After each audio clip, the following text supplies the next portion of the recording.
everyone, my name's Tammy and this is my booktube channel, Believe in Yourself, and today I have my mom back. I talked her into another video, but she says she thinks she's done doing videos. Yeah, I am. Not done reading. I think she's done doing videos. Maybe we can talk her into coming back in a year or so, but anyway. 11 years after your dad, or just before your dad does it. 11 12. years. Mark your calendar for that one too. Anyway, so we've been, I don't know which video is going up first, my mom's or my dad's, but we've been over here recording 2 videos to go up during this week. And so today, what my mom and I are doing, we love Golden Girls. You love Golden Girls? Love Golden Girls. Used to watch that. I think it was on Saturday nights. Seems like that we never missed. And we've watched all of the reruns probably 100 times. Yeah, I agree. We both love Golden Girls. So today what we decided we were going to do is recommend a book to each of the Golden Girls. There goes the clock. We should have timed. I should have turned off the sound. That's okay. So we're each going to recommend one book to each of the Golden Girls. So you pick who we're recommending to first, and we'll start. Well, let's start with Dorothy.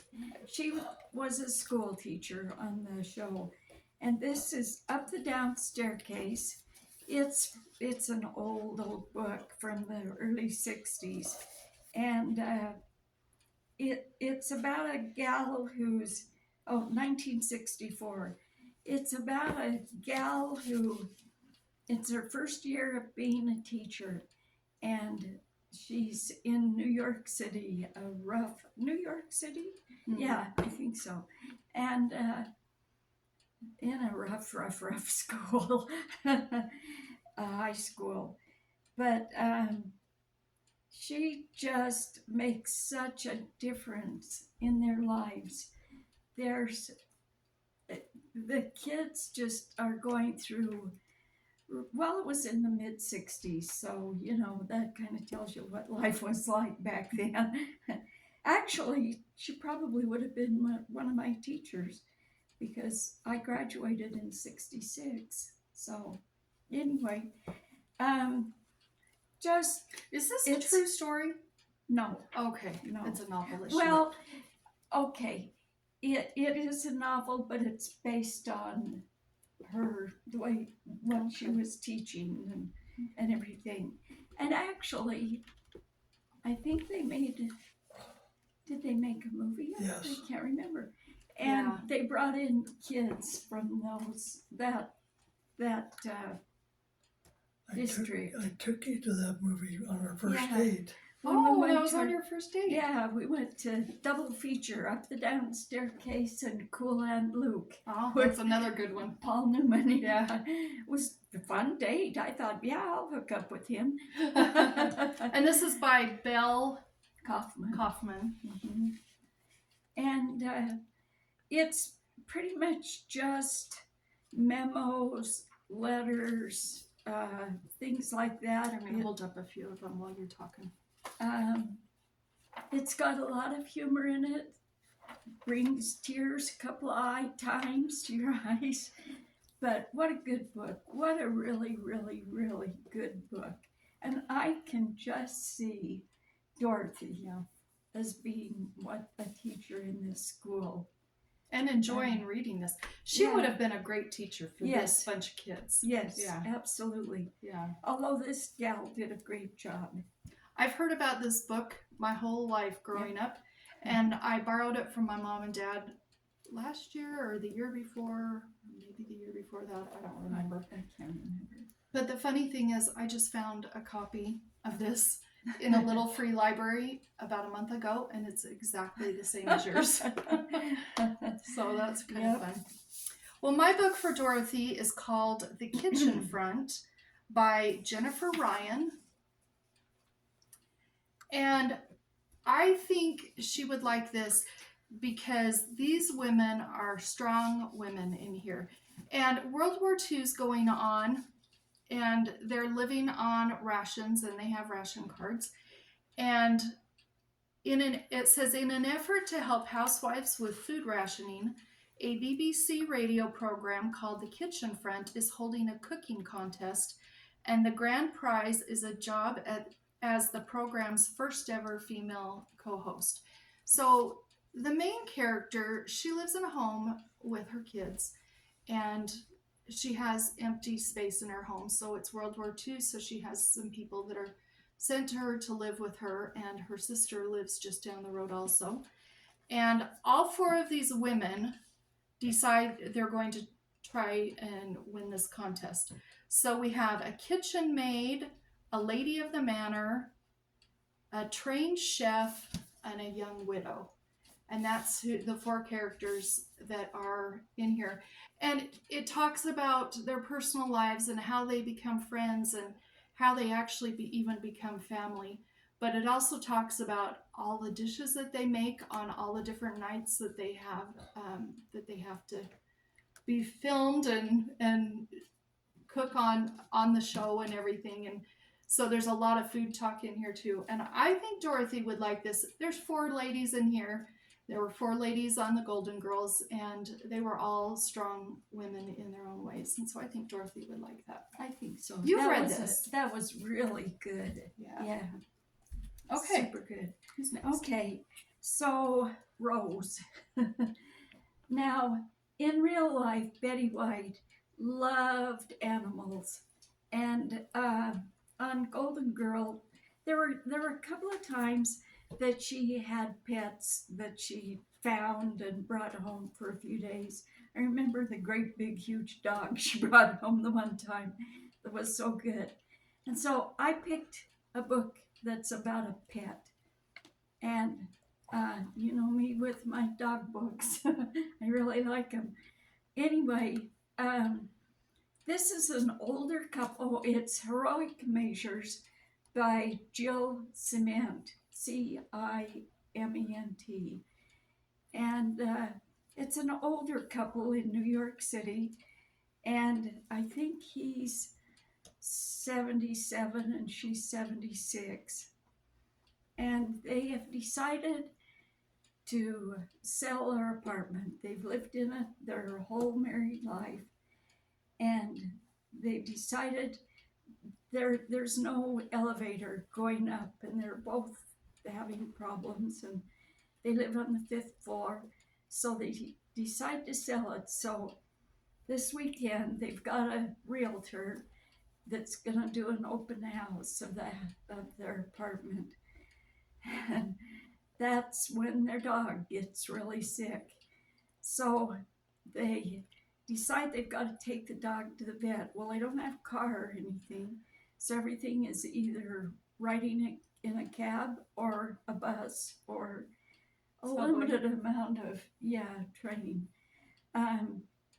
But they decide they've got to take their dog to the vet, and so they leave and they can't figure out what in the world's going on. What's all the backed up traffic and everything that's going on? Well, not only do they have this open house that they're dealing with, they have their sick dog they're carrying on a breadboard to the vet, which is like 4 miles away. I'm just going to put the ones you've talked about down. Okay. for you. Okay, thank you. You're welcome. And they find out there's a semi truck that's stuck in one of the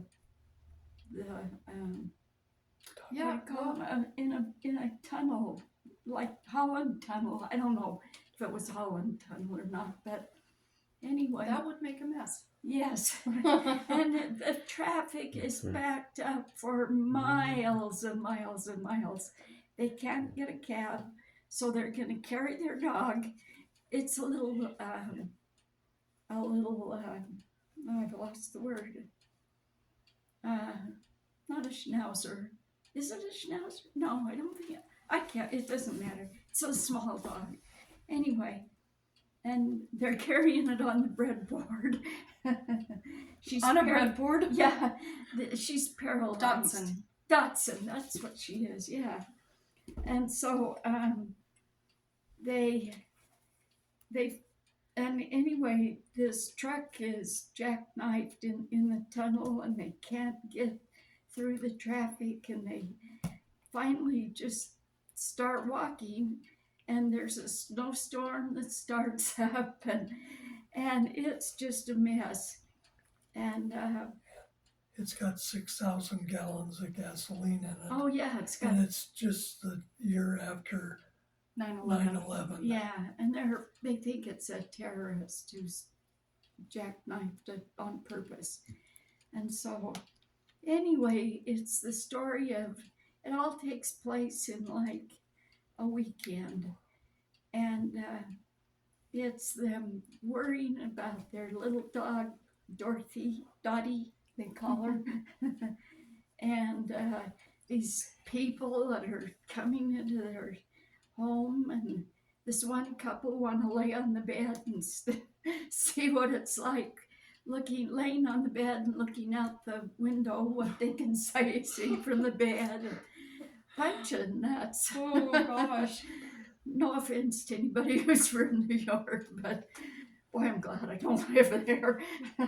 Anyway, and this terrorist, and they do finally, he takes a hostage, and So he really was a terrorist. he really was, but he didn't really want to harm anybody or anything.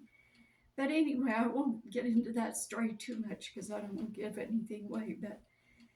And these strange people that are coming into their homes, and they stop at a couple of open houses and look at these, because they've got to move somewhere. You know, they haven't found a place Meanwhile, yet. they're carrying their dog on the Yeah. breadboard. Well, they finally get to the vet and leave the dog, and he said, I don't hold out a lot of hope for her, but we'll do surgery, try to find out why she's paralyzed in her back half. And so it's this really fast moving book, and you can't hardly put it down. I mean, you basically have to sit and read it in one sitting. It's not a very long book either. No, it's only like 193 pages. But what a really, really, really good book. But I can see Rose in these people's lives because they love their little dog. It's their only child. And I can see her being right there with them, worrying about the little dog and trying to help him out. And it's just such a super, super, super good book. Cool. There's been a lot of debate about if I've read that book or not. I thought I have, but I think it's because I've just heard my mom and dad talk about it, but I don't think I've read that. And can I borrow it? Well, yeah, sure. We've read it.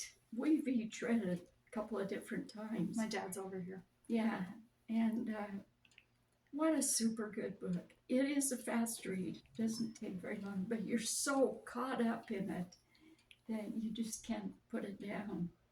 Well, I'm going to read that. I'm going to take it home with me.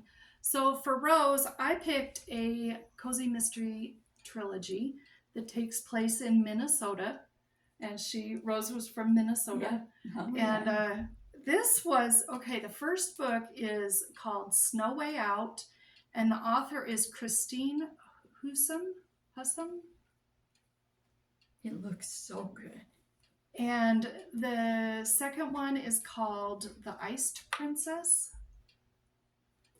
And the third one is called Frosty the Dead Man. And I just finished reading this one a couple of days ago. Yeah. Day before yesterday. Yeah. This was day before yesterday. I can't wait to read it. Yeah, I'm going to be leaving this one with my mom. So this is really good. We've got a young gal who is back home for reasons. You know how they always have a reason why they're back home. And her mom and dad have bought two stores. There's a snow globe shop and there's a little cafe, and they're right next to each other, and they've cut kind of an archway between the two stores. And the main girl, she has two best friends. Now, one of the best friends is a school teacher, and the other best friend is the manager of the cafe, and she is the manager of the snow globe shop. And so what happens is they decide they're going to have a class, and somebody's coming in to teach everybody how to make snow globes. And there's a whole bunch going on. I don't want to get into all of it, but one of the things that happens right there at the first evening in this book, when the class is over, she finds somebody has set down a snow globe with a guy kind of slumped over on a park bench, and she doesn't know why that's in her shop. But she leaves, and as she's walking home, There goes the clock. I should have put it on silence. that's okay. I think it's done, right? Yeah, almost. After this. Yep. And so she's walking home because it's a really small community. Everybody knows everybody. She feels pretty safe. And she's walking home, and she finds a guy sitting on a park bench slumped over. And she tries to, she's not sure if he fell asleep or what, but she's got her mace handy and everything, but she kind of nudges him, and he falls over, and he's dead.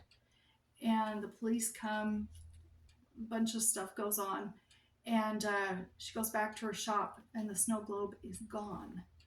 And then that happens a couple times in this book, and there's quite a few suspects of who killed this guy. But anyway, this was a really good book. This is possibly my favorite cozy mystery I've read so far this year. I really like this trilogy. Yeah. So, I can't wait to read it. It Yeah. sounds really good. I think Rose would like it because it's from Minnesota. They're in Minnesota. And also, cozy mysteries are a little bit lighter than regular mysteries. And so I think this would be a good book for Rose. Yeah, I think that sounds really good. Well, the next one in my pile is The Beach House by Mary Alice Monroe. And I chose this one for Blanche just because it takes place in South Carolina, which is in the South where she's from. I think she was from Georgia, wasn't she? I can't I remember. mean, I know they lived in Florida, but it seems like she was can't from remember. Georgia. I can't remember either. She was But- just very Southern. And that's a very Southern and book. this is a very Southern book. And I love this whole series. There's 7 in the series. And one of my, I guess you could say it's kind of, well, it's a lot about helping the turtles, the loggerhead turtles that come in once a year in the summer. And these are humongous turtles, and they lay their eggs on the beach, and they have these people that help them out, kind of keep people away from them and everything. So I was just looking to see if it had their group name on it, but the turtle, I think they were called the Turtle Ladies. The Turtle Ladies, Yeah. Yeah. And they do things, kind of clear the beach, and get rid of people. They lay their eggs at night, and they lay hundreds of eggs in these little things holes that they scoop out, and they lay them, and then they use their flippers to flip the sand back on them. And so then after the turtle goes back out to sea, and I mean, the mother never comes back to check on any of the babies or anything, but these ladies mark off the area where the eggs are, and they keep an eye on them. And finally, I think they're in their like couple of months or 6 weeks or something, and they keep a close watch on that people aren't walking on the nests and everything, and that kids aren't digging them up. But the real problem is with raccoons digging up the eggs and sucking the eggs out, you know. But and then it's the story. The first one is about the mother, Lovey, and her daughter, her name is Olivia, but everybody calls her Lovey, and her daughter, Kara. They haven't seen each other in about 20 years, and Livy knows that she's dying of lung cancer. And she calls her daughter and asks if she can come home just to see her. And she doesn't even ask her to spend the summer necessarily. But anyway, so Kara goes home, and it's about how they heal their relationship, and it's all wrapped around the turtles and caring for the nests and everything. What a great book.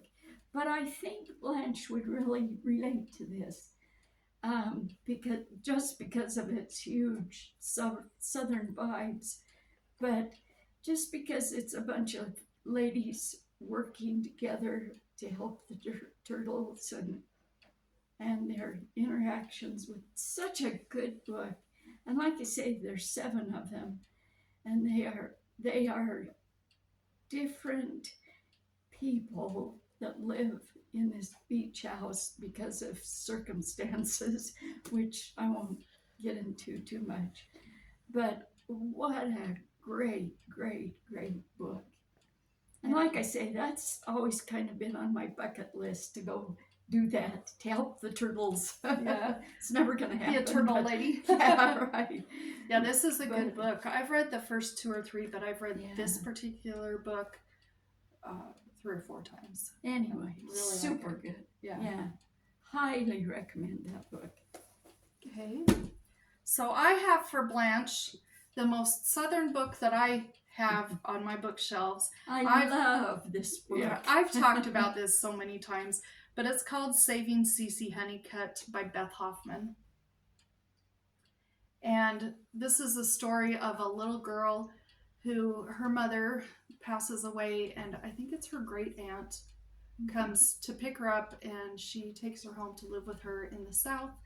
And it's very Steel Magnolia-ish, with very. all the different women that live nearby and neighbors. And oh my gosh, they did so much for her. They really did save CeeCee, but it's also really funny. It's very funny. It's got so many funny moments in this book. This is one of my all-time favorite books, just because it's one of those comfort books. Yeah. And I like to read it quite often. I've read this a lot of times. In fact, I read this book a couple weeks ago. That's one of my very favorite books. I really love that book. Yeah. So, and I think that Blanche would like it because I think she'd relate to all the women. And so that's my pick for Blanche. Yeah. Okay. That's such a good book. It is. Okay, so Sophia, boy, she was Italian. And so I had to pick an Italian book. I picked Under the Tuscan Sun by Frances Mays.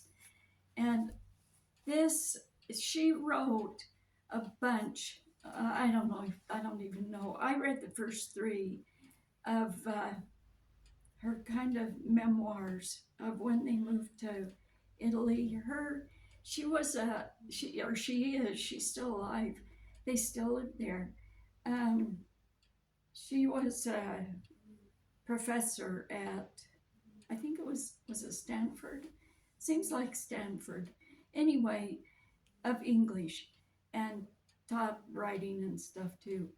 And she moves there with she gets a divorce from her first husband. And she doesn't spend much time talking about that at all. But she has this really, really close friend. named Ed, and actually this isn't a spoiler, they end up getting married. But they go to Tuscany and they buy this this awful abandoned house. But it, huh? I'm gonna look at it. Oh, okay. But it is a wreck. And they decide that they're going to put all their money into it and turn it into a wonderful place. It just speaks to them. It just says, please buy me, I love you, and you will love me. And so they buy it. And oh my word, what they go through trying to fix that place up, and yet the wonderful people that they work with, and the friendships that they form, and I love that they go out and work so much. This isn't a very good picture of it. If you go on the internet though, you can find pictures of it and pictures of them and interviews with her, just her, I think. And it's just what they go through. And then the second one was called Bella Tuscany. And that's after they get the house kind of, it's not finished, but it's coming along a lot. And anyway, they're only there like 3 months of the year, and then they have to go back. He's a professor too. And they go back and teach, and they go home at Christmas time, or they come at Christmas time and spend Christmas always. And they meet so many good friends, and mostly expats like they are from the U.S. But it's wonderful, their relationships that they build up, and their friendships, and what a great marriage they end up having. And I just envy the way they can go outside and they work on their olive groves and their tomatoes and their wine, their grapes, and and they get their wine pressed, and I think this is a great series. You've always loved Italy. Yeah, well, that's my other bucket list thing, is to go to Tuscany someday. And then the next one is called Every Day in Tuscany. And that they basically have the house like they want it and everything. So they go buy another old abandoned, I think it's even in worse shape than this one was. And they work on that one too. And they kind of go back and forth. They just like to fix stuff up, and they do love Tuscany, and just, the wonderful friendships. And I remember back when COVID hit Tuscany, or hit Italy, and I remember watching in the news the way the Italian people would get out on their balconies and sing. They couldn't be with each other, and they're a very, very friendly people, that they really depend on each other for company. She said you can't have two Italians together and not have them just jabbering the whole time, even if they don't know each other. Yeah. And so their way of having kind of relationships and stuff with each other is to get out on their balconies and sing. Do you remember that on the news? I don't remember that. Oh, don't you? Oh, I was always so impressed when they would show pictures and segments about the people of Italy, the way they missed each other so bad, and they would just do whatever it took to keep some kind of interaction going on during COVID, where they couldn't be together. And that's the kind of, this is before COVID, but they had such wonderful relationships with everybody, and what a great book. Well, I haven't read this one, so after I bring your dog book back, And the rest of them. well, I think I've got one from you and one from Dad. I'm gonna borrow this. Okay, yeah, so good. I would highly recommend. And she's written some more after that. I've only read the first 3, but yeah, such great. You've books. talked about that book. Oh lot. yeah, yeah, I know that. yeah. And Sophia would love it. Yes, she would fit right in with all those people. She would. So what I have for Sophia is a whole series, and I brought them all here because I've talked about a couple of them. And this author, I have not seen any videos on YouTube of his books. No. And I don't understand why, because they're No. excellent books. They are. But they're all by Peter Pezzelli. And he actually lives in Rhode Island, and he is Italian. And if his characters start, a lot of his books, the characters are either in Italy or they live in Rhode Island and go to Italy for whatever reason. And there's the clock again. I think it's gone off every 5 minutes, it seems like. Or we're really chatty. Yeah. We must be Italian. Yeah, right. But all of his books, the characters are Italian, and he talks about the food. Oh, Yes. the food is so good. And there's so many great relationships and the friendships, and it's often a love story. There's also a love story in there usually. So I have Francesca's Kitchen. Me and my dad and my mom, we've all read these books a couple of Over times. and over Yeah. and over. Yeah. This was his newest one. Well, I'll talk about that one The in a first minute. one there is your Return to Italy. Home to Italy. Home to Italy. Yeah. Yeah, I don't have these in order, but there's Home to Italy. And then we've got Villa. We have books all over. Yeah, I know. It's Villa gonna take a while to Mirabella. clean this up. And we've got Every Sunday. And we've got Italian Lessons. I loved that book. I loved all of them. And then this is his newest one, and he published this in 2013, so it's been 11 years. He's still alive, so I don't know why he stopped. But this is the Glassblower's Apprentice. And I just recommend all of these books. If you ever find a Peter Pezzelli anywhere, get it. You'll have no regrets. Right. You'll love the books. Excellent books. They're also really clean and yeah, there's never any bad language or any scenes or Yeah. whatever. But I think Sophia would like all of those. Oh, I think so. Absolutely. Yeah. So those are our recommendations for the Golden Girls. Yep. And do you have Probably one of the very best sitcoms I've ever watched. Yeah. I think that they ever made. Really. Yeah. I mean, you were guaranteed laugh after laugh after laugh during every week. Mm-hmm. And so, Yeah. yeah. Anyway, well, I'm glad I had my mom here to do this Yeah, video it was with me. fun. That was fun. Yeah. Great books too. We've had a good time the last couple weeks talking about what books we were going to pick and Yeah. everything. So Yeah. anyway, until next time, bye. Bye.